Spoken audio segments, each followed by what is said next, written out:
a queso. Got a caseload of these fingers in the vault. When I pull up in the Volvo, then I gotta unload. Then I did, oh no, is it really? Living youngs, you living sons, you living son. Go get your sons, you with it on. Then give them all that you made of. What is you made of, huh? Do you do enough? Put the work in, huh? Do you really want what you're working for? All right. Welcome to the IGS So podcast. I'm your host, Chris Hernandez, and our co-host, Mac Doobie. We got an excellent guest for you guys today. We let our guests identify themselves however they want to be known as in this profile, in this video. So, who are you? My name is John Rubio, and thanks again for having me on the podcast. I was actually here, what was it, about a year ago with you guys? Back in the OG days, only audio days. Yeah, it was, honestly, I think it was longer. It was like about 2 years. 3 years. Yeah. Like 2.5 maybe. We got to tag that episode because it's probably one of the first ones. Yeah. That was a good freestyle me and you did at the end of that one. I remember I had a lot of people like fucking be like, damn, you guys are fucking sick. It was like to that lost beat, that dun, dun, dun, dun. Fucking That was a sick one. Yeah. That's a good one. Yeah, well, thank you guys for having me back. John Rubio, I'm a music artist stationed out here in Denver, Colorado. Thanks again, guys. That camera's like right there. Yes, sir. All right. Yeah, that one's yours. That's your camera if you want to give a special shout out to a special Heiner or something. Shout out to Local 303 and CPR.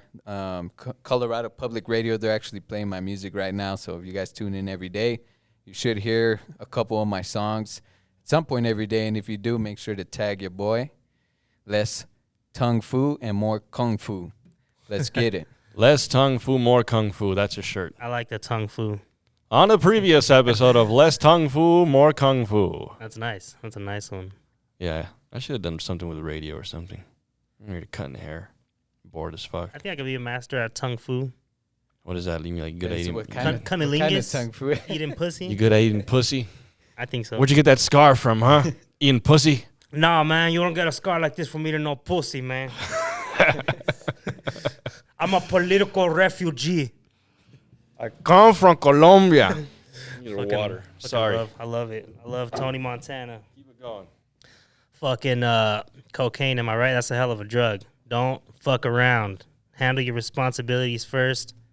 Fucking do what you gotta do, and then you can fucking snort, shoot up, smoke what you want. But handle your business first. Handle your fucking business. That's the only piece of advice I gotta give to because I like to smoke weed. You know, I'm not gonna act all high and mighty, but I handle my shit firsthand. That's all that matters, man. Yes, sir. As long as it ain't hurting nobody. Nah. And yourself. Why not? Yes, sir. That's the way to live life. Yeah, I think you should be allowed to do all the cocaine you want if you're not hurting anybody. If you're beating your wife up, you might want to slow it down a little bit. Oh yeah, no, we don't we don't support the domestic violence. That's triste. Did you see a lot of domestic violence over there in Asia? No, I heard it's very common. It's actually one of the safest countries in the world, man, or safest continents. You know, China and Asia, like their government's really strict, so people aren't gonna act out in public. You know, Is not this as much open crime and like violence as there is like here in Denver. It's more dangerous to live here in Denver than it is over there. is what I'm thinking of in China, or is in Japan somewhere I'm thinking of? But they have like a social credit score. Have you heard about that? No, what is that? It's like I don't even really know how to explain it. Like, here we have a credit score based on your money and this and that. They have like a social credit score. I don't know how the fuck it works, but you get points and this and that for fucking, like being a good person or doing deeds or paying your shit on time, or like, I don't fucking know how it works. Like exactly. I've only heard of it. Like you'd have to look up to know 100% what we're talking about, but just look up like social credit score. I know it's in an Asian country, but I can't remember if it's China or Japan or something. But yeah, I don't know if it's fully adopted, but I heard about it too. It's like basically, long story short, you have a bad credit score, you can't do shit that other people can do, like fly. They can deny you spending your money and shit. But it's not based on, I don't know how true that is, or based they're on like how money is here. It's based on, like I said, it's like a social fucking. Yeah, like if you're doing good, you're allowed to spend your money on whatever. Yeah, it's based on you're like watching how you no interact videos with online. people. You get a bad credit score. Yeah, you can't watch hentai. Social over there credit in Japan. score. You can make it. The social credit score. That's a movie we need to make. Social credit score, like I don't know why I'm thinking of like Social Network, like the Facebook movie, but in my mind, it's crossing it over with like that In Time movie with Justin Timberlake, where like, Is it in time or is it out of time? no, I think it's In Time. I think so. Where they have like, yeah, they pay for things with their fucking time. Yeah. Like a cup of Oh, coffee yeah. is like 17 minutes or something like that. That'd be wild. I've always thought that was a really interesting original movie, but that'd be crazy if you have to pay for things with minutes of your life. So did you go? I mean, I guess we're just running into like everybody knows, but nobody knows. You just came back from over there. I You did. went over there for kung fu, right? Hong Kong? Yes, yeah. I went to study. I actually went on a tour. It was a 7-day tour, but I went there a couple extra days. Just get used to the jet lag and get used to how the transportation system works over there. Mm-hmm. They have like an underground subway. It's like one of the fastest in the world. Oh So shit! it's pretty advanced. But yeah. I And was out what? there. Well, I don't really ride it here. But what do you mean, like advanced in what way? Like it's one of the fastest train systems, and the way that it's set up, it's just like it's very efficient to getting people where they need to There's go. no lag, no And waste of time. Yeah, not like here. Like it's like Denver's very, well, obviously Denver's very open, and like things are usually at least 15 minutes away from like wherever you need to go. So the bus system's like more spread out. Over there, it's kind of clustered. It's not as much as New York, but the train system's a lot newer, and it's kind of based off of the British train system, because Hong Kong is where I was at. For those who are listening, Hong Kong was a British colony, I think, until 1997, until China took it back. But so yeah, a lot of the like transportation is like, it's really similar to how they do things in the UK. So like the roads are backwards. Hong Kong is like the only Chinese state that drives on the opposite side of the road. Like mainland China is just normal. It's like the United States. They left side wheel, and then they're driving on the right side. But in Hong Kong, it's actually flipped because the British government. It's like Europe, kind of. Yeah. Oh, okay, that's interesting. No, that's pretty crazy. Was it hard to get used to? We never been there, right? Was it Nope. hard to adapt? It's pretty easy, man. Like The technology, it makes it a lot easier, I would assume. No, like translations on your phone. Yeah, I actually didn't use a lot of that, but You've learned over the years. I had to learn. No, I've been studying Cantonese actually for that, for my trip for like the last 9 months. So I was able to get around, and because it was a British colony, like English is it's a pretty common language there. Not everybody Nice. speaks it fluently, but like you can ask them like, "Hey, do you speak English?" And It's they'll like be when you "Yeah, a ask little someone bit, here, little you bit." speak Spanish, and they're like, poquito. Yeah. It's like they like you'll be able to get around if you don't know the language. Yeah. So that's kind of how I managed to get by, and also I guess having friends that have been there before to kind of show me around and show me how like the train system works. They have these things called octopus cards. There's basically just a bus card you can use to like you just get on the you can get on the buses, or what's called the MTR train, which is the underground train system. But you could also use that card to buy food and like drinks at certain bars and certain restaurants around around town and stuff. That's cool.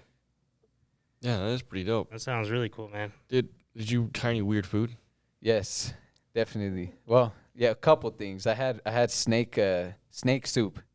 Oh shit! Yeah. How was that? It was good. What kind actually. of- I heard It's- snake tastes like chicken. Did they It tell is. you what Can kind you of snake it confirm is? that? No, I didn't know what kind it was. It was at a I'm probably pronouncing this wrong. Hainanese.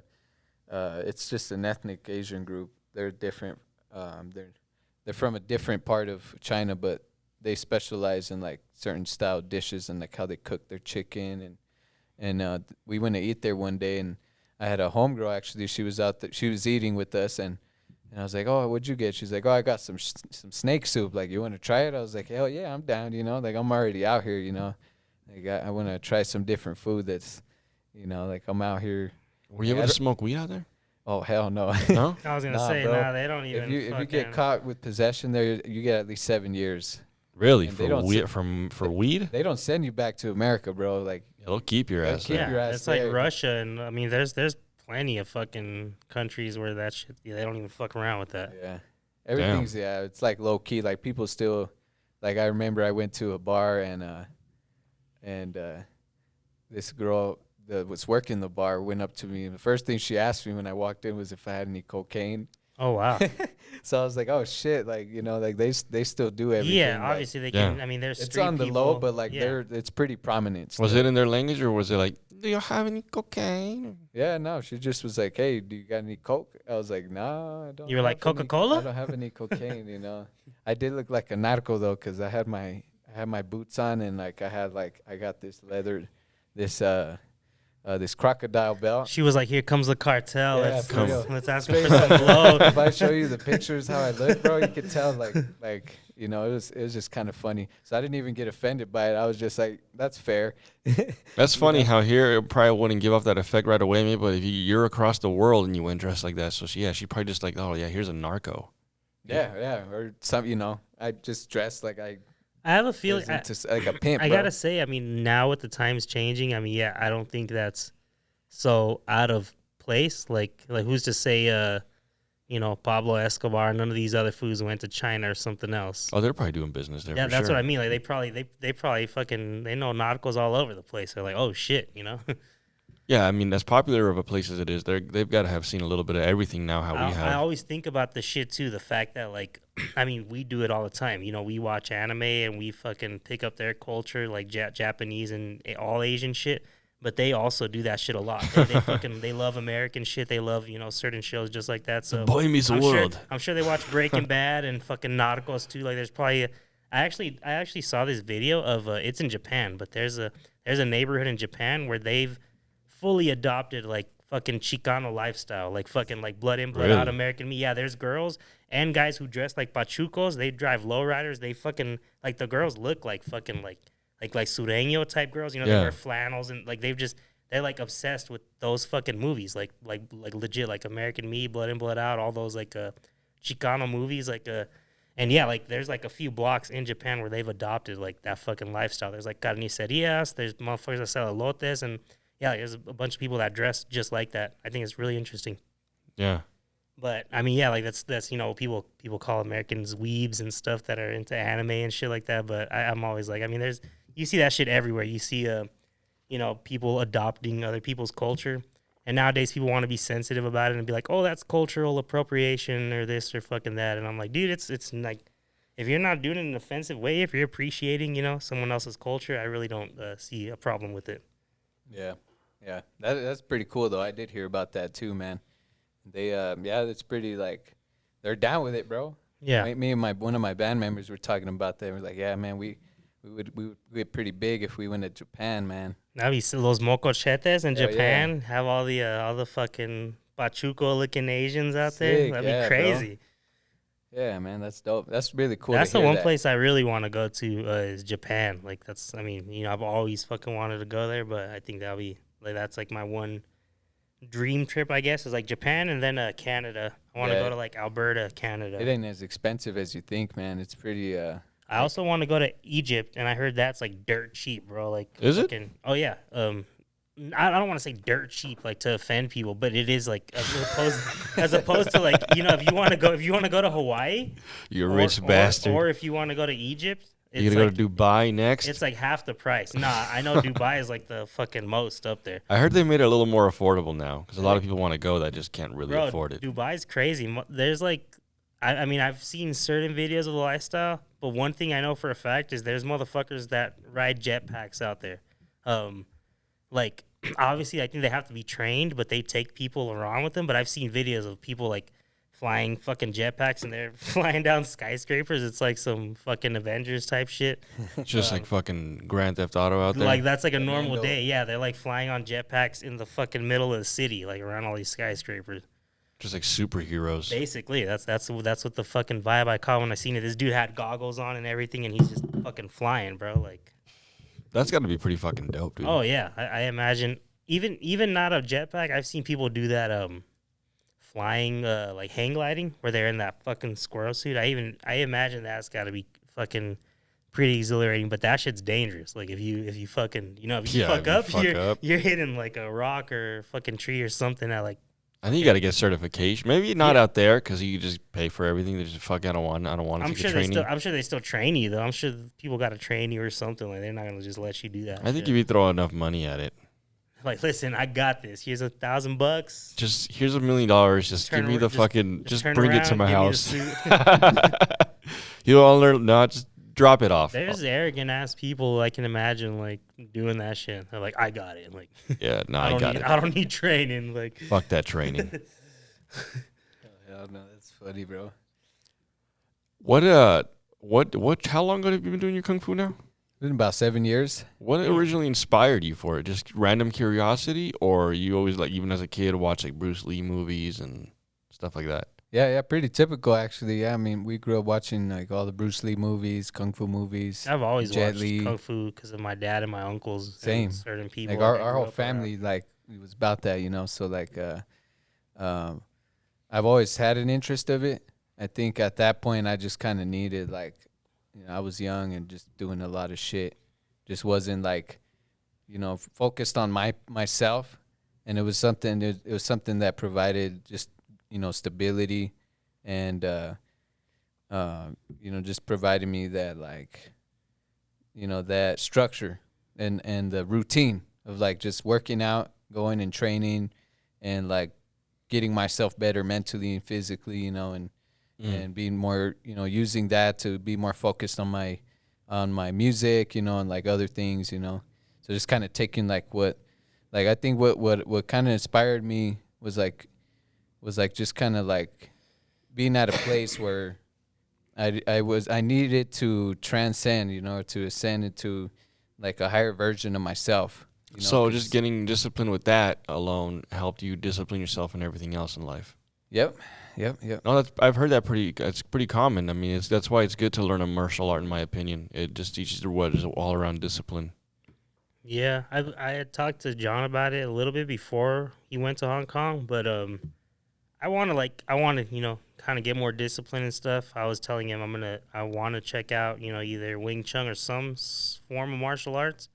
But I've been like recently, you know, just working out and getting a steady routine and shit, and just kind of trying to be more fit. So I want to take, you know, that other next step and just, I guess, kind of get more, you know, physically disciplined or mentally disciplined. I mean, Well, even the going to the gym, if you can develop a strict habit of that discipline, that'll teach you all around discipline in life. I feel like I honestly feel like right now I'm at like the best I've been. I get there like four times a week, like no matter fucking what.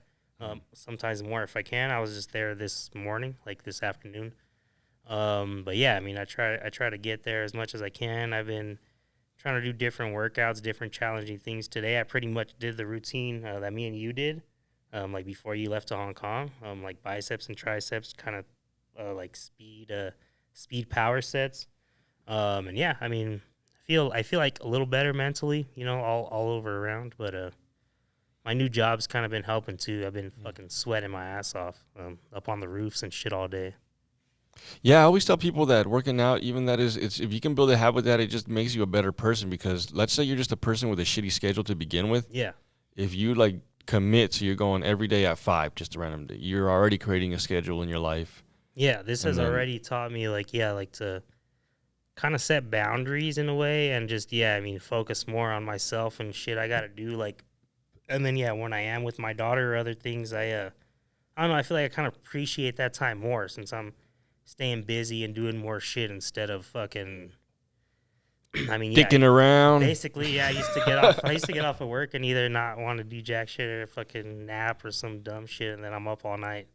I mean, yeah, it's just small steps, I guess. No, yeah, you just gotta take it one step at a time. Yeah. But martial arts will teach you a different kind of discipline, like more on the spiritual side, I think. You get a little more, you learn meditation and shit. And meditation's pretty dope. If you can learn how to get really good breathing techniques and just fucking learn how to just think to yourself for a while. I used to meditate like pretty good when I first moved out here. It was like 10, 11 years ago. And it wasn't even like, I can't remember how I got into it. I honestly think at the time I was talking to like some fucking hippie ass chick who was all into crystals and this and that. But one thing she told me that like did resonate with me was that the moon has like special powers. And I've always been attracted to like the moon and the darkness and stuff. But at that point, like I got into meditating at night. I lived in these apartments like near 92nd called Creekside. There's like a lot of grass and shit outside. I used to like not give a fuck. I would sit out there in the grass and like legit fucking meditate and kind of try to silence my thoughts and this and that. But I would always do it under the moon. And like people say that like I know for one, people charge their crystals under the moon and that gives them other power. But they say the moon is able to draw in your energies or your manifestations or shit like that, or if you mentally manifest things under the moon, it's like a more accurate chance of them happening.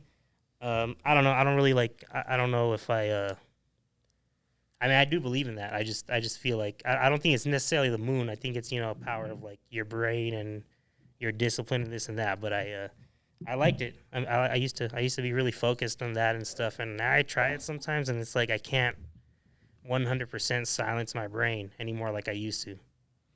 Yeah, see, you were asking me earlier about where I used to go, right?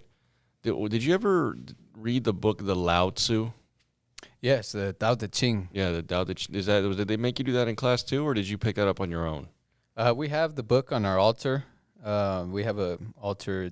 Usually, Unhook all the straps. Sorry about that. Traditional schools will have altars honoring the ancestor, the lineage, and depending on the sect. Like some altars are Taoist, which is the Lao Tzu, and other altars are like Buddhist. So like it's just a thing. But like they'll always have books and like a library of philosophy, so things that you can incorporate into your martial arts. But yeah, I mean, I think they would read it every now and then, and it sparked an interest in me to want to go out of my own way and like study that myself. La vas a cagar, güey. I'm sorry, you're making me all nervous with that fucking sword. I know. I was just playing with it, but you're right. I'm gonna put it away. That's a big fucking sword. If you drop it and it lands on John, it's over. The podcast is over. Even if it like landed on my pinky, I'd be fucking scream or something. That is not a toy. I was just looking at it. I was just admiring it. But you're right. This is not a toy. This is not a. You gotta be safe, boys and girls. It's a little late for that. I was completely safe. Well, I guess. It's tucked back away. It's protected. But so that where I was going to, that guy, he didn't insist it on people like his new students. But once you were there for a couple months, he started telling you about it. I used to do a lot of one-on-ones, and he started showing me about that book, and it was pretty cool, like what it teaches. Kind of just had me a little more peaceful within yourself. I should have fucking brought this one book that you wanted to read years ago, that Tao of Wu book. Oh yeah. I'm finally fucking done with it. I forgot, but I have been meaning to let you borrow it. It's a book that RZA wrote. He's like one of the members of the Wu-Tang. Oh yeah, you were telling me about that. He actually became like a fucking monk, and went out and kind of trained with them for like 10 years. And I'd have to like brush up on the book again to tell you exactly what it was, but he's always had an interest in that stuff, and he's like like really like close with one of the masters over there or something. Like he even wrote the foreword in the book, but it's like the Tao of Wu. It's got the little Wu-Tang symbol on there, and it's a really cool book. It like pretty much just talks about how they got into like sampling kung fu movies into the raps and stuff like that, but it's a whole lot deeper than they were just always into that shit. They used to go to the movies and watch like those kinds of movies, like Enter the 36 Chambers and Shaolin and all these fucking kung fu movies. I really like movies like that. I've always loved Bruce Lee movies, but coincidentally that actually is my favorite kung fu movie of all time. It's the Wu-Tang, Enter the 36 Chamber. We're back. That's the RZA. How do you feel about she-males? It's like it's one of my favorites. I mean, they're nice people. They're not they're not for me, but they do what they do, and I respect the hustle. They don't turn you on any kind of way? Not even the really hot ones? No. I have a weird problem with them with porn. But like I've said before, I think it's just a porn fetish. Like I said before, I think once if I meet one in person, so you wouldn't, like in person, you'd be like, "Fuck." I don't know about that. I know what you mean. That's like cool. I've seen a couple videos of them, but it's where one is fucking another actual straight girl. Oh yeah, that's hot. Yeah, like I'm not gonna lie. I'm like, I've seen a few of those, and I'm like, all right, that's like, I guess, like it's just a fucking guy cross dressing. I guess, it's still, it's weird, but in my mind, that's still like A little girl. hetero, or I mean, Yeah. it's a guy. Like, it's a fucking guy. He's Yeah, it is a dressed- guy, he's literally. dressed But a like, girl. I look at it the same way you do, bro. In my head, it's not gay. It's like just hetero. Yeah. But I think I'm the same as you. Like I'm not attracted to them. I think in that video, I'm more attracted to the girl that's getting fucked, just like any other porn video. I don't know. It's weird. Like I don't know. It's weird. I don't. You wanna- dabble across porn. Or you pretty peaceful with porn. You don't. Yeah, I mean, I don't know. I stay straight. You know what I'm saying? I mean, you watch plenty of porn. No, not anymore, man. Like when I was a lot younger, for sure. But like now, Same. I'm just really focusing on like, just like not watching shit and more interaction with actual women instead of like, How do you feel about my theory that sometimes you don't even have to watch porn every time, but you just need to rub one out to release some energy to keep going about your day? Well, he was just talking about that before we started. It was the same thing I was telling you about last time. How like certain rappers and people are holding their nuts. He actually said the scientific term for it, seed retention. I don't know if that's what you actually call it, but I mean, I think if people like, if you're doing it in a healthy way, obviously, like how you said, I mean, I don't have an issue with that because it's like, Sometimes As long horniness as- can cloud your judgment. that's true. You can just rub one out and Yeah, it's yeah. over. You feel disgusted when you're done with yourself and you just go on about your day. like maybe I should rethink that decision I made earlier. Yeah. I definitely don't want to Now do you it. busted a nut. It's post nut clarity. That's what it's called. Yeah. I strongly believe in post nut clarity. Yeah. I mean, it's a training PNC. for That's sure. a fucking. That could be Yeah. a T-shirt right there too. Because I do that. It happens to me, bro. Sometimes I need to bust a nut. Doesn't mean I need to watch porn every time. That could be like a Sometimes- shirt you saw at the flea market. Like I'm only here because of post nut clarity. Like it just says that on your T-shirt. Or just the word post nut clarity. What the fuck is that? Well, you ever Let me educate you. come to your senses, quote unquote? That's a good one. It's a little Wayne quote, I think. Bars. I seen this funny ass meme that was is not the same at all, but it was like some guy asking the girl like, "Did you come?" And she's like, "Yeah, to the wrong motherfucking house, motherfucker." It's just a little stupid picture, but it's pretty funny. That's pretty funny. You gotta ask a girl if she came. No, she didn't probably. Well, no, it's not always for sure. After you've been having In my experience, I mean, they'll either say something or you'll be able to tell. Like if they haven't, they're gonna. I mean, yeah, if they haven't, they're gonna fucking. I mean, yeah, I don't know. That's always been my experience. Like, maybe you're just they really come- good at making women ejaculate. honestly, it just for the longest, I was so self-conscious about that kind of thing. So I You- kind of became like The pro. a pleasure giver. I just try to like. I mean, with my girlfriend or any other past relationships, I've tried to like. I don't know. I just You eat a lot of pussy. not only that. It's just about fucking kind of being in the moment and just listening to the woman's needs. That's fucking dope, dude. That's amazing. Some people need to take that fucking advice. Yeah. Take that notes, fucking fellas. advice. Take notes. Take that advice. Take notes, fellas. Take fucking notes, dude. That's fucking. Gotta be a giver. That's like some Mike Tyson knowledge right there. Oh, you gotta be a giver. Gotta be a giver. give it the tongue fu. You gotta be in the moment. You just gotta be in the moment. You just gotta be in the moment. Oh, I love your Mike Tyson impressions, bro. They're so good. Listen You to give me like 100% one right, real quick. listen to the woman. So funny, bro.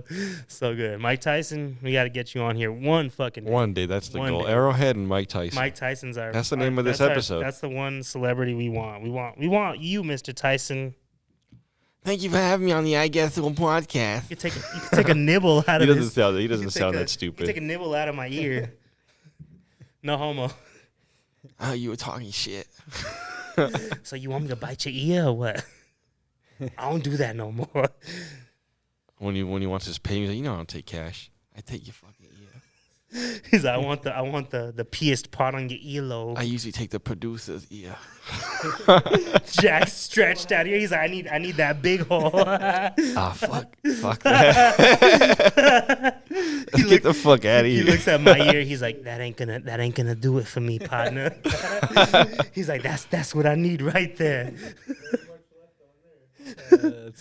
He tells the security guards to leave. Get the fuck out of here. I'm sorry, Jack. We'll be back for you later. Oh, dude, that'd be I would fucked never do that. up. I don't know if I'm swinging on Mike Tyson. Maybe Jack's going to have to let that earlobe go. I definitely wouldn't swing on him, but I feel like there's not much left. I feel like if it's us four in here, I think John's got it. I was gonna say it's like a. It's He's like going to flip him over. It's like the it's end. over. It's like the end game Thanos situation. Like I'm fucking chokeholding him. John's under here like punching his arms. Chris is maybe punching him in the nuts. Like we gotta fucking have him. Like You guys need to watch. I think 1-on-1, he'd take any of us out. Have you heard about Francis Ngannou fighting Tyson Fury? No. You guys know who that is? Yeah. Francis Ngannou is this fucking.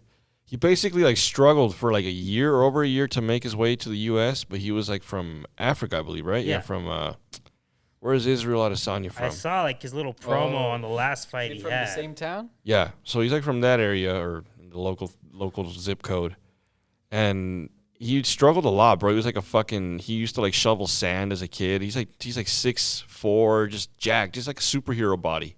He's always he's a UFC heavyweight. He was a UFC heavyweight champion and relinquished his title to go do boxing, but he's getting trained by Mike Tyson to fight Tyson Fury. Wow. And there's this video. Have you seen it? It's called "Making a Monster." I think so. Yeah. He's training the fuck out of him. I'm kind of excited. I was at first. I was like, it's crazy seeing Mike Tyson still move like that too. Like, but he's being real with him. He's like, there's a video know. where he's giving him the lesson. This is just the beginning. Don't give up. It's just the beginning. He's serious. And that dude's tired. He's like, it's only the beginning. I think it'd be cool as fuck. Like, you know, like we had, I mean, this was the 70s, and even now they continued it off with Creed. Like, you know, the Rocky movies and this and that. I mean, we could see a similar thing in 20, 30 years, and it'll be like Tyson. like a depiction of they did that with Muhammad Ali, you know, where Will Smith played Muhammad Ali like fucking 15, that 20 movie years was cool, but it was talking too much about politics and shit. It bored me. I definitely feel like that was the director, like trying to get. I mean, they try to get shit across the times of that. Like it wasn't just Muhammad Ali. He was, you know, dealing with segregation and all this other, you know, crazy shit back then. Yeah, I guess that was his fucking news. Yeah, his news headline was that what happened? Didn't he get locked up or was gonna get locked up? I heard something honestly about couldn't that. tell you. I heard only a little bit. I'm not too sure, but Yeah, I think he was gonna Something get locked up happened. if he wanted. He's like, nah, I'm gonna keep boxing, and they like locked him up. I think for a while, right? something like that. It would Yeah, be what nice if happened? we had our Google guy. Hey, check Google it out. guy. he got banned. I think he got banned from boxing for like 3 years. That's some. What are you watching over there? You've been clicking hard as hell. I can't find it. Sorry to be to cut you off. He's like, I'm trying to delete the search history on your laptop. He's clearing the browser history. I'm deleting the Gmail history. I could later see what he's been watching. Yeah. I'm gonna see what you've been up to. He's been out of it. I told you, you didn't even hear us. Yeah, I don't know. He was only ever incarcerated for a rape conviction in 1992. Yeah, I think they got him on that somehow. They fucked him over. They like just made it up and got him on that. Yeah. Damn. Más triste. Yeah, that was the only thing he was ever. Isn't that what SPM was in like 30? Did a bunch of time for? Yeah, but I think it was like a minor or something like. Yeah, it was. Yeah. Huh? SPM.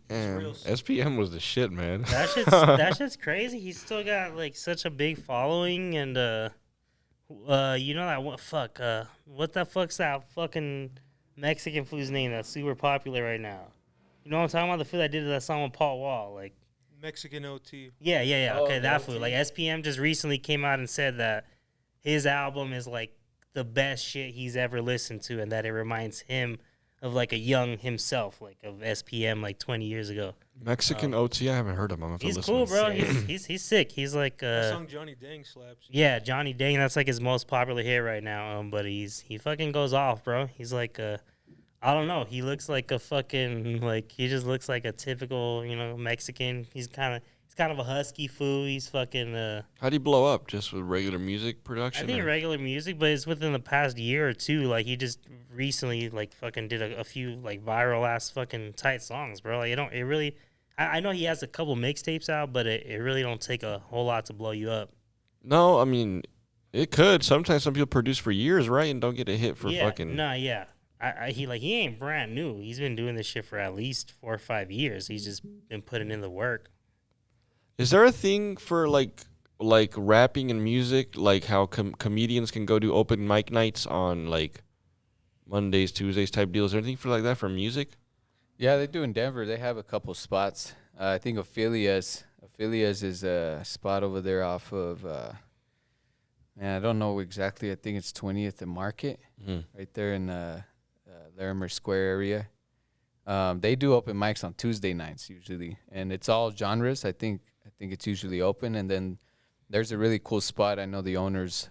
It's called the River Bar. It's right next to the Blue Moon Bar, right there on Okay. Yeah. on 38th, right in the east side, and they'll host like hip hop ciphers every now and then too. So like there's a few, and then there's a lot more spots. I can't remember at the top of my head, but yeah, they do like open mic stuff or like showcase. They'll do showcase gigs where they'll have just a bunch of local artists, and maybe they'll do like 15 minutes or something. And they'll have like representatives of, let's say, like certain publishing companies, or maybe even record labels sometimes, and they'll invite them to the show, and they'll have the showcase, just have the artists sell tickets and they perform, and then just kind of like network with the artists here. But that's the whole thing, man. It's like, it's kind of, I think it's just for money. I don't think they actually like, I mean, if you have a following already, then for sure. But that's just like what we call pay to play usually. So yeah, but like that's like the only open mic things that I think that You gotta pay for your spot. yeah, usually you have to pay. Oh, okay. So If it's like a like karaoke, like if it's like that, like Ophelia's is free, you can sign up. If you guys are listening to this and you do music, go to Ophelia's on Tuesday nights. They host open mics at 7 p.m. And it's free. Yeah, you just sign up a sheet, and you just wait for your turn. They'll call your name. You get up there, do what you got to do, and then and then River Bar is also a good one to look at. River Bar, there's this that one you gotta pay to perform though. No, well, it depends. It depends. Depends on the night. Yeah, it depends on the night and who booked it that night. Like, you know what I mean? Like promoters will book. They say, well, I'm gonna book this place here on the 29th, then I'm gonna go to this other place and book this on the 27th or something. So like, whoever's running it's usually who has say of like, oh yeah, I'm gonna do a door deal with the bar, or we're gonna split the bar money, but I'm gonna have all the artists pay me so they can perform. So it's kind of bass backwards, you know what I mean? Yeah. So you kind of like just rent the place and you kind of have your own business model, right? Well, that's what kind of. Yeah, I mean, essentially, yeah. I think if you're an already established artist and you have that money to spend like that, you could probably flip that, and make money out of your merchandise and stuff like that. But if usually the cats out here aren't that big, so like the promoters are pretty much the ones taking advantage of all that.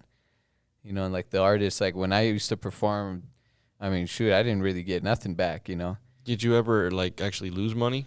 Oh yeah, all the time. Really? Yeah, that's why we call it pay to play, because they'll tell you, oh well, you're gonna get exposure, but it's like, dude, if you don't have like a following yet, like there's no point. No one's gonna show up, you mean, or like people will show up, but like you're not gonna gain listeners to your shit. Like people aren't gonna, it's like YouTube. Like when you post a video, the goal is to retain listeners, right? So like you want the people that listen to the last episode to listen to this one. And the same thing with music. Like what our goal is, we want people to come back and listen to our shit. The problem is, like, if you don't have people listening to your stuff, it's hard to get new people to listen to it and like stay there and come to the next show and come to the next show. Yeah. So like a lot of these promoters are kind of like, it's not really ill intent, not all of them at least. This is business. But it's yeah, they capitalize off of the artist, and they're pretty much just giving them a stage to perform for practice. Maybe not now, but maybe at one point it was beneficial to get it. Maybe that was the way to get exposure, like in the early 2000s. Pay to play, like you're saying, because you didn't have all this social media. But maybe it's just outdated now. I think so. I feel like you were telling me, if you got networking and enough shit online, I mean, you can reach fucking other countries or, other parts of the world now. Yeah. Like Well, if, yeah, worldwide. Yeah, if you got Yeah. that network, even locally, if you have people that are gonna pull up to the show, that's good, because then that promoter would be like, okay, well maybe I want you. That's what happened to me. I paid to play this one show, um, and then I met a promoter there, liked my music, and he's like, hey, I want you to perform for me at my show for free. He didn't even want to charge me, Yeah. and that's kind of how you get there. But I already built like a following like that. You know, like I built a community of people that are gonna go to my shows. Like, even if it's like family or like your friends, you know, or music friends, other people that are in music stuff. Like some artists don't have any of that. You know, like they don't, and it's not.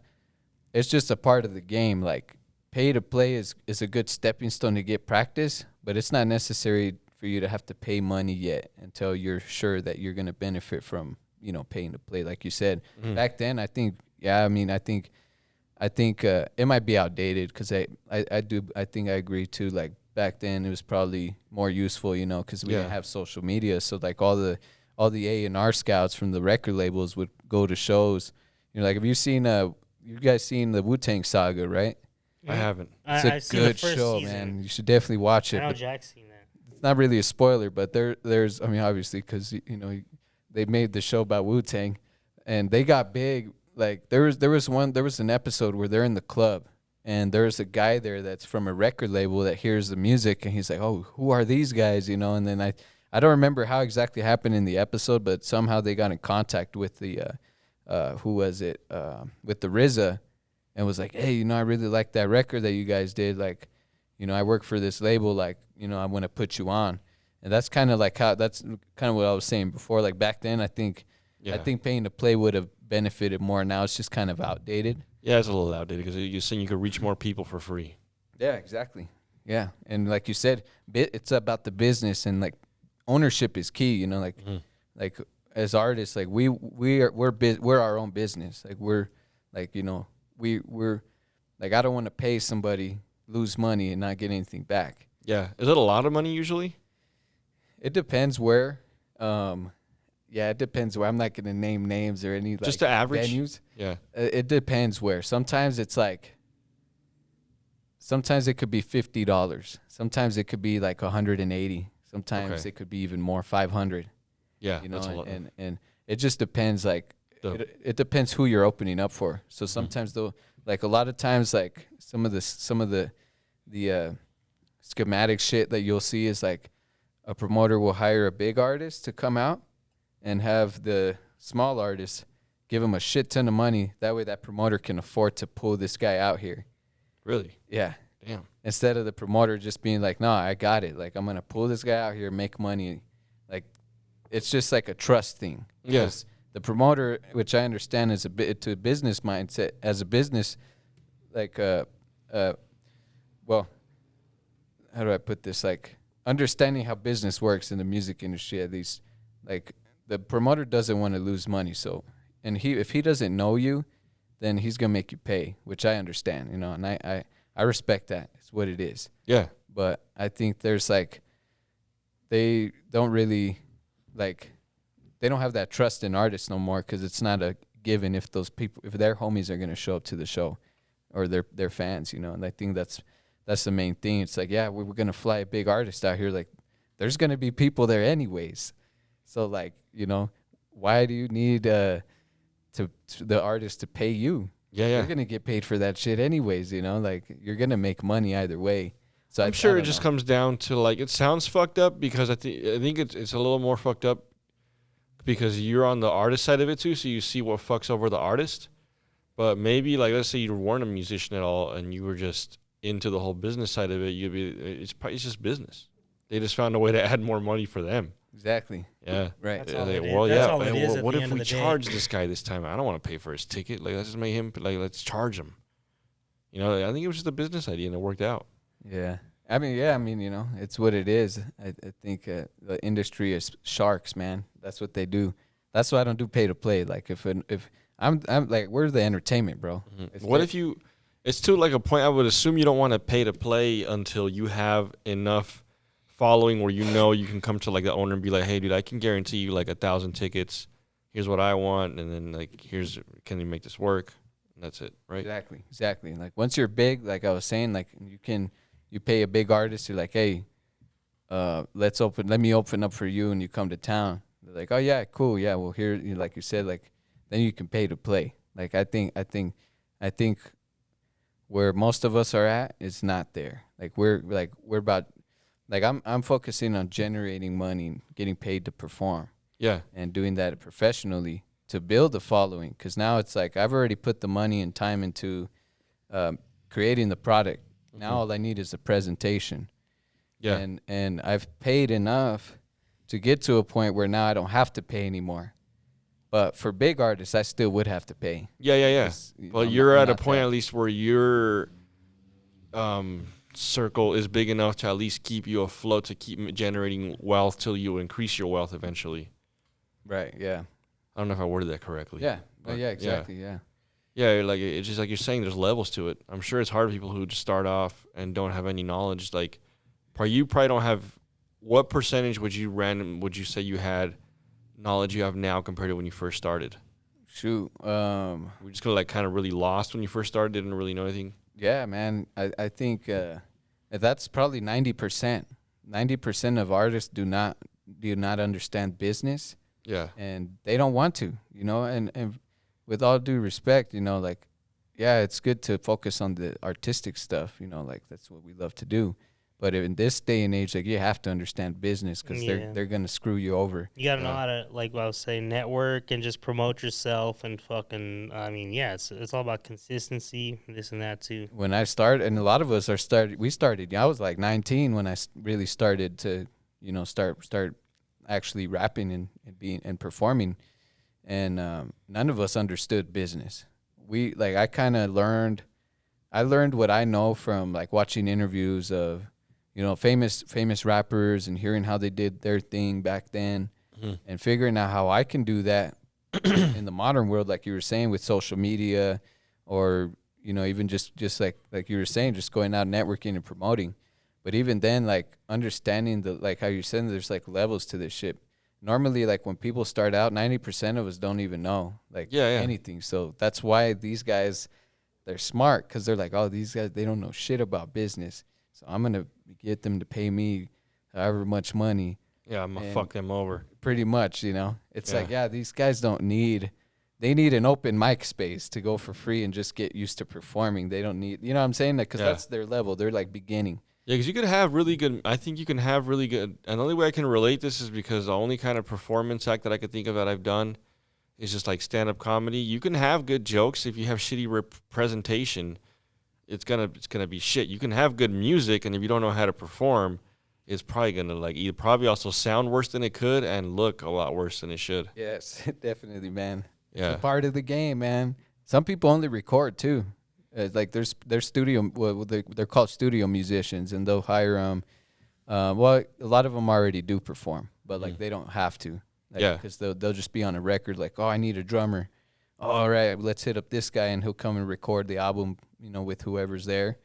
But like people, like how you're saying, like people can be good that way, being being solid recording, but then like how you're saying, it's like when you're with your homies and you say your jokes, right? You're there, but then it's so different when you get up there on the stage. Oh yeah, and the strangers are like, oh shit, it's horrible. The more you do it, especially though, just not knowing anyone, you're like, you just don't know how this motherfucker's gonna feel or react or like think about you basically. I mean, I know that's what's running through most people's minds. You know what? Do you recommend at open mic level taking your friends? Yeah, of course. I think that'll give you a I would stand-up comedy. Don't take Really? your fucking friends when you just working. Don't tell I do comedy when you don't fucking do comedy. I was gonna go with you. We just didn't get a chance to go. Yeah, I got the comfort with you to let you see me nervous and probably sad after, but it'll be fine. But you don't want to do that with everybody. Like you don't want to take a first date to open mic night. I feel like I'd No, give you the definitely not. confidence. I feel like if you were sweating up there and choking, and then you look at me and I'm just like, Yeah. and then you're like, all right, I got this. It's good to have Thank the you. support system, man. I mean, I like it.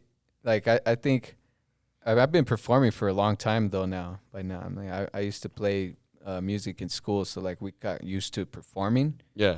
but I think like having people like your homies in the crowd is good. Like how he was saying, because if you get lost, it's like public speaking. Like when they teach you how to public speak and shit, like you'll learn how to.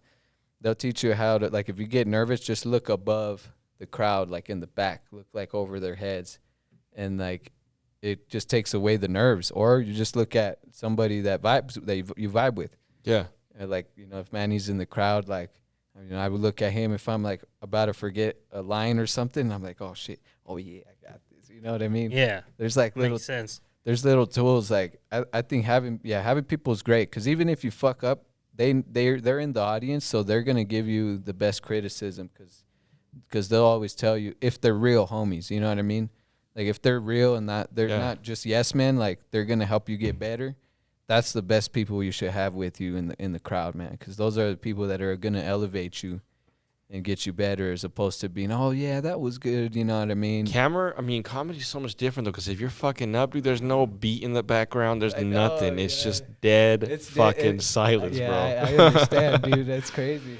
And I guess the only way you can I was thinking of how you can use a friend is like maybe if you took a friend, because when all else fails, I go to crowd work. Just have a friend. No one knows he's your fucking friend. Just start clowning your fucking friend, and how your friend's gonna be used to it and clown you back. And I guess that's one thing you can do. That's not a bad idea. Yeah. Take a biracial friend. Just start doing race jokes. You could take me. I could say I'm half black. Like, look at this fucking dark ass. Throw the N-word out there if it's just horrible. What's the worst that could happen? He's thrown out. Nah, you won't. You get beat up. Everybody just be like, ooh. Possibly get your ass kicked or punched. Nah, they can try. I did a year of Wing Chun. I'll fuck them up. They don't know about spinning the wrist. I'm trained. I got this wrist lock, bro. It's out of this world. Rex Kwon Do from Napoleon Dynamite. Do you think anyone wants a roundhouse to the face on more of these bad boys? Forget about it. Oh shit, that's funny. When you started getting peaceful with your martial arts, did you ever do shrooms? I did, yeah, man. How do you feel now that you learn how to? I use them very medicinally. Like I like to meditate on them. I don't party on mushrooms. That's good. Yeah, man. I'm the same, bro. I'm the same.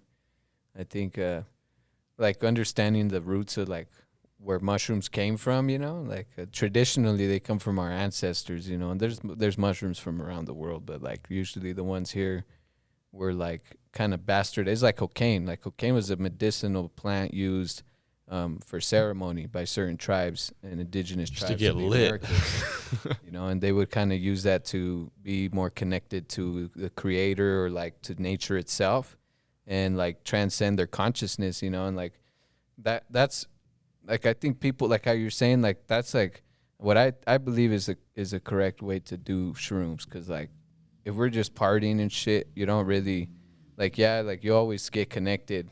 And you're always like, oh shit, like I'm really connected to reality right now, and like learning and having a good time. But there's it hits different, like when you're meditating and you're really by yourself. You're really in that space, because that's ceremony, bro. Like that's what I meant. How would you say that? Ceremonially, yeah. It's beautiful, man. Mushrooms are, you know, they're a beautiful medicine, man, and like. I think modern society's really bastardized a lot of our medicines that we've used for ceremonies for generations, bro. Like, that's because of big pharma, bro. They fucking try to make everything else look like shit, and try to push, you know, oxycodone and fucking pills and all this other shit. All the processed stuff. And they have Americans believing that that's, you know, fucking good shit for you and this and that. But that shit's way more deadly and way more lethal than, you know, any of these natural medicines. And it fucks you up more. It doesn't heal the problem. They just want, they literally like it's Western just to keep medicine. You coming back. Exactly. They're like, oh, you have a headache. Here's some pills to numb the pain. Yeah, it's business. Yeah, exactly. That's exactly what big pharma instead of like when you're shrooms and you have like a problem, they're the main, go to the root they're the of main the ones that have been. They're the main ones. Is mine? No. They're the main ones that have been against, you know, weed and fucking, you know, all the other psychedelic and natural drugs. It's been big pharma, you know. Yeah, but anyways, yeah, man, I do shrooms and How long of an inhale exhale can you do? Like holding my breath. where you inhale slowly, exhale real slowly. Oh, I don't count. You never worked? I didn't. That was one thing that we used to work on a lot. Yeah, that's kind of cool though. I took a test online. It was just a TikTok video, but it has a timer and it goes around like 10 circles, and it says like if you reach between 4 and 5 circles, you have like normal lungs. If you do like 6 or 7, you have like pretty strong lungs, and if you can do above 8 cycles around like holding your breath, that means you have like super healthy ass lungs. But that's like an actual test that certain people use. Like it's just timing how long you can hold your breath. Yeah, I think what Chris is talking about is it's a meditation practice. I don't like, we usually will count the outgoing breaths, but I'm gonna try doing that because that's interesting. Counting how long you're inhaling for and exhaling for. That's pretty cool because it keeps your mind off of like you trying to like control they're like, you know what I mean? Like trying to not think. It gives you something to focus on to where you're kind of just like multitasking and you're just like, you're in that zone. So we used to do I don't remember all the terminology anymore, and maybe it's different in every school, but we used to do a thing where like it's after you like release like your hips and you do like the inward toe stance. And there was a thing where you would like, as you breathe in, you bring your hand towards you, and as you breathe out, you bring it away from you. Oh, the Sunam Tao. That's when we used to like, the slower your hands come in you, that means you can inhale slower and exhale slower. And like there were some people that can do like 60 seconds in, 60 seconds out. Wow. Yeah, it's pretty dope. Okay. But you practice it. Don't overdo it. It makes you dizzy if you're not good at it. Yeah. You think you're gonna pass out, but you won't. Yeah, that's a good idea, man. I think it's mainly the exhale out that's a little harder for me, and it's probably for most people because that's when all that I forget the scientific name for it, but it's the like all your lungs want to get all the processed air out. That's more of a struggle for it than you breathing in. Breathing in, I've learned, is easier to learn. Letting it out slowly without you getting like anxious to want to just let it all out is the hard part. But practice it. I don't know. I'll find a video link for you. That's interesting. Yeah. So I think what you're talking about is called the Sunam Tao, which is the first form of Wing Chun. That's the first form you'll learn. Like it's like just teaches you the fundamentals. Mm-hmm. It's like learning the ABCs of that system. But that's a good idea, man. I'm actually gonna try that when I'm practicing now. That's as far as I got. Just the first phase of it. I remember he broke it down to me in 3 different like. What'd you call it, forms? Mm-hmm. I think he had like 4 or 5 forms. I don't know how many there is, but I had to make it past the first form. I think you learned the first section or 2. Yeah, I barely got to get on the... Because you said he broke it down into 3, right? Yeah, like the furthest I got was like I barely got to learn how to do like 1 form on the dummy or 2 forms on the dummy. Okay, yeah, so there's sections. The forms are like really, really long. Yeah. So they're usually what a lot of the like when they're teaching classes, the teachers will break the forms down into small parts. That way they they don't like overload you with a bunch of stuff. Like we'll teach our students like with that form, like I think you start with the opening and then you go into this part here. But how you're saying when you I don't bring fucking the arm remember back, it, but yeah. that part. After that part's done, that's like the first section, and then the next section goes into like other side stuff. steps and shit. Yeah. And then so there's like they usually break it down into sections. Wing Chun has 3 forms, and 1 dummy form, a knife form, and a long pole form, which is like a long what do you call the long? Like a bow staff? Yeah, it's like a long staff. It's called the long pole. Gotcha. It's like they used to use it like but they used to use it on the boats, like super long oar. Who is that? They would use it on the Oh, sorry. yeah. My grandma. But that's a pretty cool thing, man. I'm gonna practice that. Yeah, Yeah. that's he wanted to get everybody to I'll at be right least back. 15 seconds in, 15 seconds out, and I think the furthest I can do like 30 seconds in, 30 seconds out, but that took a long time. But it was a slow process, dude. I think he had like, did you guys have a belt system? No. So that's one thing that he said was unique about his. Mm. His East-West style, he created it makes sense. He's like, he honestly told us, this is more for the sales side. I'm not going to lie to you, bro. Because, like, if you tell somebody, like, this random-ass person or, like, someone take their kids, like, what levels are there? Well, no, it takes 10 years to master. Like, like, it really does. About 10 years to master from what I've seen, at least. What do you think about that? 10 years too much? You think that's about right? Yeah, and now, yeah, because I mean, if you think back then, like they were training every day for hours, bro. So you could probably learn the whole system in 2 years If you just did hours? every day. Yeah. That's how our lineage our lineage chairman, who's one of Yip Man's disciples. I mean, he trained with him for like hours a day, 7 days of the week for 4 years straight, 5 years, I think. So Yeah. like I guess it just depends on like how much you train. But 10 years, like nowadays, because people go maybe like 2 nights a week, Yeah, that's what he was doing. an yeah. average, which I think 10 years would be. They don't practice enough at home when, like when you do in class. So well, that's kind of what he told you. This is just kind of to keep people coming, Like if you see progression, you're gonna feel better. Right. If you just like it's been 3 years and you really don't know where you might be, like I think a belt system helps you kind of know where you're at, and it's pretty cool. I I got. respect it. I mean, Did he make you do a weird fucking? I thought this was kind of weird. You have to offer your seafood tea to Oh, be accepted. you guys did you do that? Yeah, Wow, man, that's awesome. you didn't do that. Oh, we did that. I haven't done it yet, but that's called a Paisi ceremony. So does that, from what you studied, does that take more time to do? Because he was doing it for like his beginners, like I'm taking you under my wing type deal. Oh, dang. So, yeah. So, traditionally, like, the Todai, which is the disciple, like the students, Uh-huh. they'll offer tea to the master to basically ask them to be their sifu, Yeah. be their master. hmm But also, if the master does that for you, the master is reaching out and saying, "Hey, like I want you as my disciple. Like I want to take you under my mentorship." And like, so I'm guessing your teacher probably did that, which is a really special thing, man. Like, because he probably cares about the students that actually want to learn there, which is probably why he did that ceremony. So he did it with like his first belt, I think, in order to receive your first or second belt. First belt. I think I only got my first belt. Yeah, like to get your first belt, you do that ceremony. And I was just kind of curious if, based on what you're learning, it's more traditional to wait a while.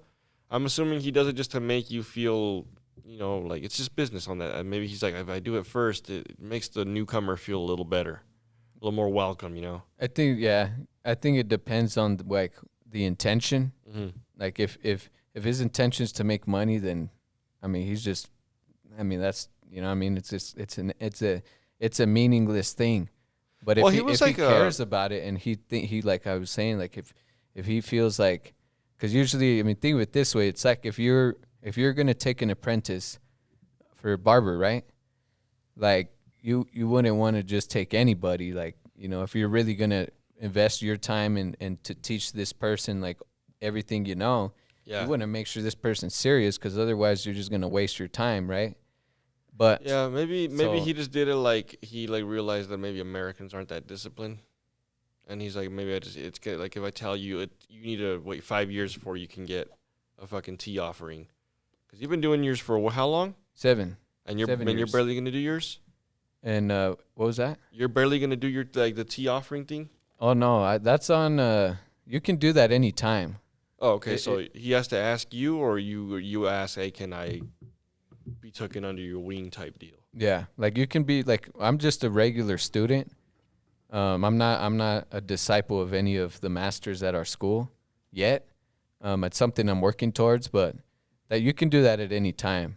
And I think at our school, it just varies on school. I think traditionally, like that's something you just, if you have a connection to your master like that, or to a coach or a mentor there, Mm-hmm. you're like, hey, I like what you're teaching, man. It really resonates with me. Like, I want to be your disciple. Like, I want to be under your wing. You teach me how to do what you do. At that level, kinda- when you accept that kind of level of like that kind of bond, does that give him more like the open door to teach you more about life and shit too, and just give you like more, I guess, fatherly advice also in a sense than just an instructor? Yeah, man. Yeah, I mean, traditionally, yeah. Like your Sifu, That's pretty cool. because like Sifu is the title, like it's like sensei, right? Yeah. You could have maybe 5 senseis at that school, Mm-hmm.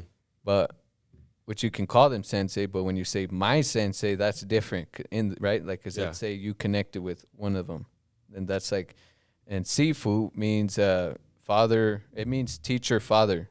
So like how you're saying, like when you're their disciple, if they pour tea and they accept it from you, then like they accept you as their son. And so like essentially, yeah, like they're like life coaches. They try to really help they try to help you and open doors for you to better yourself as a man or like as a woman or whoever's practicing, like to be a better person and really try to guide you for the rest of their life. You know, it's a lifetime commitment to like, hey, this is a special relationship we're gonna have now. Like, you know, I'm gonna, like, you're part of my family. You know, like that's essentially what it means to like to have that ceremony. Is you accept the master as your ancestor. Like you accept them as a father or like a grandpa or like you know what I mean? Like you accept them as that. Yeah. And that's kind of like that's what they So he was taking if he wasn't making it as special of a moment as it should be based on like tradition, right? Yeah, I mean, I think you can have Baisi ceremonies for other things too. I feel like he learned a really traditional way, dude. Like if I show you like who showed him and stuff, like you're gonna recognize it right away. It's like one of the long disciples too. Like I don't even know if I said that right, but like the lineage of like from the first people that learned it. Yeah. Ipching. Oh, Yipching, yeah. Yipching was Yip Man's son. Yeah, so he learned from him. He went he went to Dang. go like live and train with him for a while. And then like that wasn't his main teacher, but he did go out there a lot cuz I guess his teacher was really close with him. And his teacher was some other white dude, but I think he passed away. Oh, okay.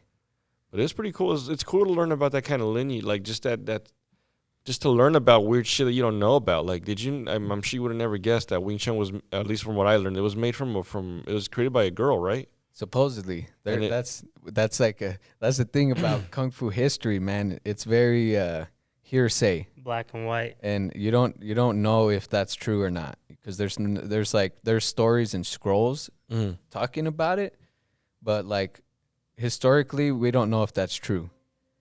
It makes sense. There's no actual proof. Yeah, well, there's no proof, and even within our own like lineages of Yip Man, we always argue about that too, because then there's like inconsistencies with the story, and then there's other people that think that Wing Chun came from a southern white crane style, and then other people think that Wing Chun was created on the red boats, they were like a red boat opera. The Chinese opera were traveling in Asia, and like that's how they made so there's like a bunch of different origin stories. I think mechanically, like it makes sense that it was invented by a woman, but I'm not sure. Used to like overpower bigger people because most women are smaller than men.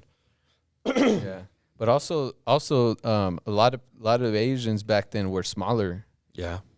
Specifically, they still are. The Hakanese tribes. They're the Hakka Chinese. They're a nomadic tribe that would travel through China, and their martial arts are all based on that in itself. Like, because they were like shorter than the rest of the Chinese, so they built like if you do any research, you know that one Sifu game, right, on on PS5. That game's based off of Pak Mei. Pak Mei is called white eyebrow. That's a Hakanese martial art. But if you notice, it looks similar to Wing Chun because it has like, I think Wing Chun has the influence because those dudes were smaller, you know, and like they created those martial arts to overpower like bigger opponents. Same thing with like judo, jiu-jitsu, like all those styles as well. Yeah, well, they had to have some influence. Whoever made it had to have some kind. It's not like they've never heard about some kind of martial art and just invented something completely new. Yeah. They had some kind of influence. Yeah, they were probably constantly trading, like, because they're a nomadic tribe. So I think they probably picked up like so much along the way to where like once they got to Hong Kong and like that what's called the Guangdong province, that's the southern China side. Like I think somewhere along the way they meshed together, and then Wing Chun, you know, was created. It's really interesting, man. Like when you look at the history, because like a lot of people think that all martial arts came from the Shaolin Temple, bro, but that's bullshit, bro. Yeah. Like that's no way, bro. The Shaolin Temple was created like I don't think the Shaolin Temple predates like 2,000 years. And martial arts have been, I mean, you know, we've had martial arts around the world. Egyptians, I mean, Indians have had their own martial arts. So like I think a lot of it too is just cultural shit, like people trying to take credit of other indigenous martial arts for national, you know, just like politics, bro, like, you know, try to make their country like seem like they're the best or some shit, you know. Yeah, we got this new move, and then there's like, well, we got this new move. Yeah. You think it was the stuff happened like in the movie like Ip Man, where like a badass guy will go challenge another master Oh, definitely. just to go make a point? Yeah, bro. That shit would that shit's I've crazy. heard tales of Does that still stuff happen? Like that. Yeah. They do like, yeah, I mean, it's just feuds or royal, like kind of royal fights or duels, basically. Yeah, like, yeah. There's stories that there's a podcast that's really actually I went on a tour with the podcast host. His name is Sifu Alex Richter. He's a Wing Chun practitioner, and he's a Sifu. He studied under Leung Tin, who's one of Yip Man's private students back in the day. And his podcast focuses a lot on like Bruce Lee topics and Wing Chun topics, Kung Fu topics, and like Hong Kong, like Hong Kong Kung Fu history. And like he has stories, man, of like people challenging each other in Hong Kong. Like they used to have rooftop fights on the roof, dope. bro. That's sick. It's crazy, huh? That's fucking crazy. And like he was like, like showdowns at sundown and shit. yeah, like legit, yeah. So like there's a story. So the guy who started our lineage, his name is Sifu Duncan Leung. Duncan Leung was a private disciple. He was a disciple of Yip Man. So like a legit disciple. Like he asked him, you know, did the whole tea thing and all that. Yeah, and Yip Man wasn't bullshit, and if he gave you a tea, it's for a reason. Right. So he, anyways, Duncan Leung really focused on fighting. Like he was young. You know what I mean? When we're young, like teenagers, we want to fight. Like we want to get into that shit. Yeah. So like Yip Man taught him how to fight. And Duncan Leung is actually homies with Bruce Lee when they were young. Because Duncan Leung's cousin was in the she was involved in the theater, like movies and stuff.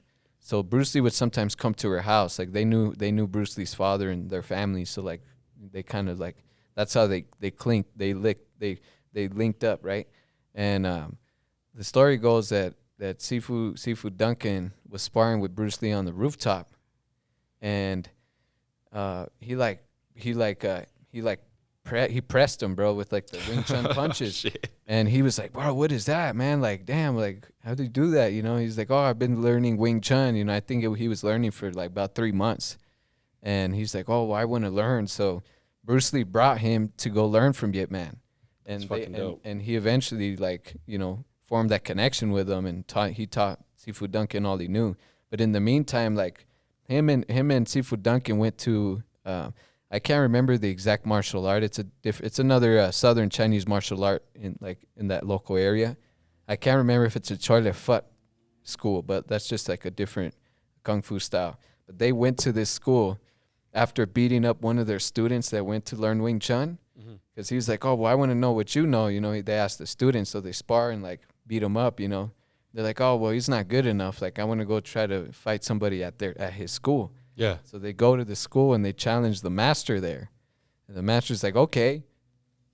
And so Bruce Lee goes first, I believe, or one of them, I forget who goes first, but let's just say Bruce Lee goes first and tries to knock him down, tries to fight him, gets his ass kicked. And then Sifu Duncan jumps in, same thing. Like, they get their ass kicked. So they go back to, like, school, and they ask Yip Man, well, why didn't this work? And he's like, well, you're doing it the wrong way. That's why. Like, this is what you got to do, and this is how you do shit. And then they'd go back and fight, like, other schools or just have street fights. Just like, to get some practice. Yeah, and then there was a story that Sifu Alex was talking about. I can't remember who was fighting who, man. But these two guys are fighting on the rooftop. Wakam Leung, I think, was one of Yip Man's later students. and it was Wang Sheng Leung. Wang Sheng Leung was learning. He used to be a boxer, and then he got into Wing Chun later on, and he was challenged by one of the other guys, who I think did Hung Ga Kung Fu, which is a different Southern martial art. But anyways, they're like, it's weird, bro, because it's just like a movie if you envision it, right? They go up to the roof and then they're doing like some kind of like, they'll do their form first. Their opening form, you know, or something, yeah. And just to kind of show the other person. And then, the Wing Chun is not very flashy. So this dude goes up to Wang Sheng Leung and puts a freaking coin in his hand, because it looks like you're begging when you're doing the form, right? It looks like you're begging for money. So Yeah. he was just fucking around, He went up, put a coin in his hand. He's like, "What are you doing, bro? Like, here." Like, it's kind of making fun of him and stuff. And then so, sure enough, they start fighting, bro, on the rooftop. And I think, like, the story goes, like, Wang Shun Lung, like, pressed this dude, and he was, like, about to fall off the rooftop and shit. Like, and like, he had to hold on to, like, a flagpole or something up there to, like, not die. They usually don't end very violently, do they? Like, they're, like, kind of respectful, like, if you won, you won. I think it depends, bro. A lot of people that practice martial arts that were in gangs and shit, the triads, Shit. and that kung fu actually comes from the triads, bro. Because before the triads, like back then, they were an anti-Qing, they were an anti-government movement. So like they were, they knew martial arts and shit. But then over time, obviously, it's just like the yakuza. They got corrupted and started getting into drugs and other shit. But like, Became more of a mafia. so like sometimes they would probably end bad. I think like, like I don't know. I'm sure people have died before. Yeah, they thrown have to. over. Yeah. Martial arts are and- serious. Yeah. And shit. I mean, even beefing. Imagine teenagers, bro. Like teenagers fighting and over dumb shit. Like, cause Yeah. they totally would. And I heard a story. But I can't name names. Disclosure, right? But I heard a story that somebody was, I don't know if it was a robbery or what it was, but somebody was trying to kill a Wing Chun person, and this Wing Chun person used the knives, and straight up, like, boom, Just killed the motherfucker? like cut him, dude, like straight up. So like, He took the big ass butterfly knives? yeah, yeah, we'll go with that. The butterfly knives, like, yeah, because there's different styles of the butterfly knife. Like the butterfly knife's the longer one. Yeah. This one was shorter. This one was like is a batchamdo, which is a different type of. It's like a mini sword. They're like knives, and like, yeah, sure enough, I guess like this person had to use it. He had to use it. So like shit would go down Like back then. self-defense. Yeah. It's safe now, but back then I don't think it was so safe. Like post World War II, Yeah. everybody's still integrating it, and China actually had a civil war. I don't know if you guys heard about that. It's crazy though, dude. I forget what the guy's name was, but he killed over, like, there was more bodies than in China than there was in World War II.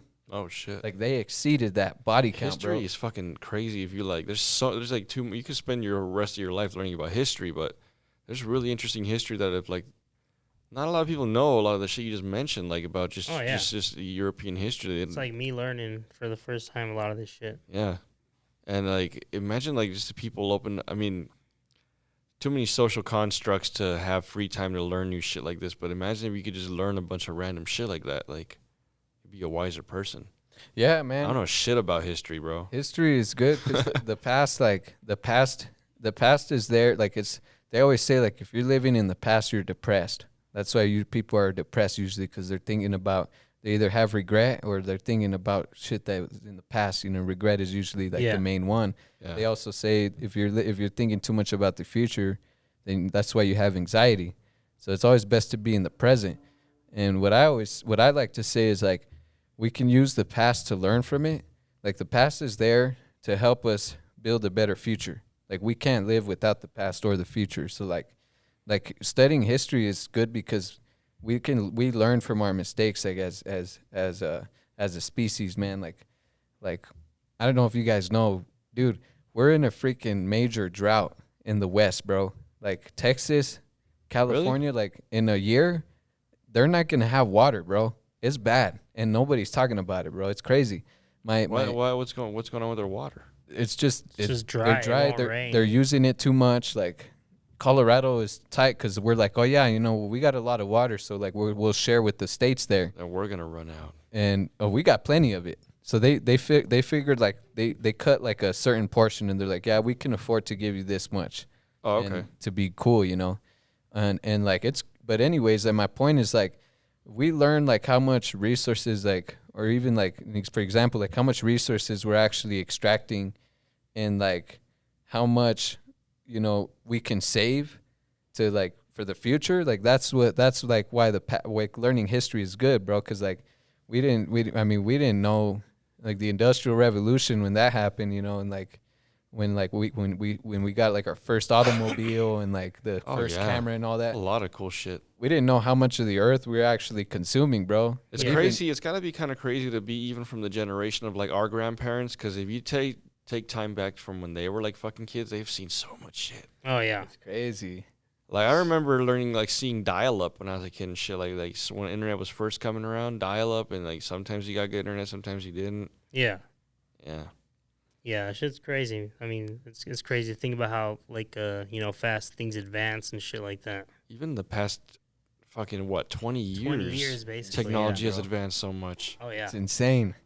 But my point is like we can always learn like I love history, bro, cuz I like to learn like how to make the future better for me and like the people around me, I think like it's important to learn from your mistakes and like to be able to build a better life after. Oh yeah. For sure. Hey, so we got a exclusive for you guys who made it this far with us. We got a rap coming out, a little freestyle for you from our local performer. We're going to take a short little break just so we can prep all the audio for you, and it sounds real nice and crispy. We'll be right back. 5. We're back. Sorry about that. We're back.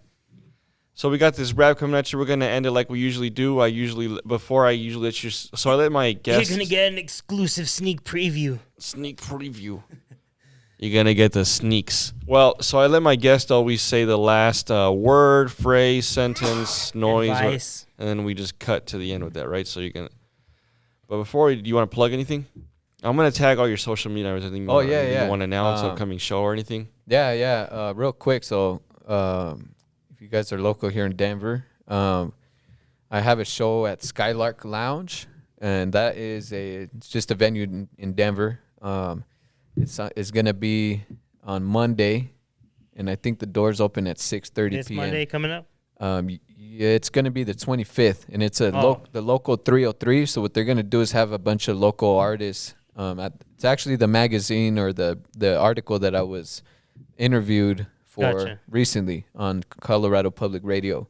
So it's going to be just a bunch of, celebrating Latino Heritage Month. So it's going to be a bunch of like Latino artists there. So if you guys are free, it's a free event too. So just pull up, have fun, network with people.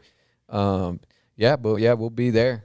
Oh yeah. And make sure to follow me on my platforms, JONRUBIO Music, IG, Instagram, Facebook. You can get me on Apple Music, YouTube, Spotify. And thanks again for having me, guys. Hell yeah. We'll plug that in the links. Thank you. Go follow. All right, ladies and gentlemen, that's it for today. I want you guys to do me a favor. I feel like our producer doesn't get enough love. On the comments, anybody who wants to just comment, thank you, Joaquin de las Calles. All right? Shout-outs to our producer. Shout-outs to our guests. Shout-out to me and my co-host. Here we go. Peace.